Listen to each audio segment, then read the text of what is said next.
So, over the years, I mean, there's lots of ways to write a point of view, but over the years, we've come up with something that's very much of a kind of somewhat formulaic way of doing it that works every time, but it actually kind of follows everything I've just told you about. The category formula, the setting the rules, all of that.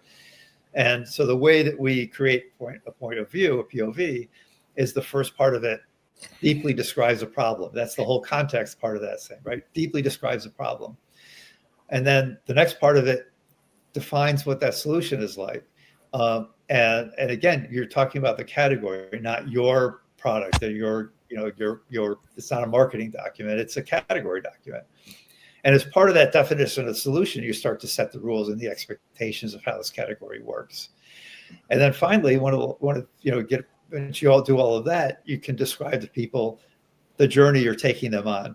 If you start here, this is what it's going to be, a few years out or 5 years out. And the very last bit, the last thing we put in there at all is why you as the company that we're working with are the ones that are best positioned to bring this to market.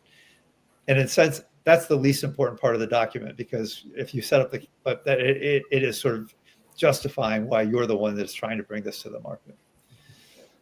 And finally, Mike, I think we're towards the end.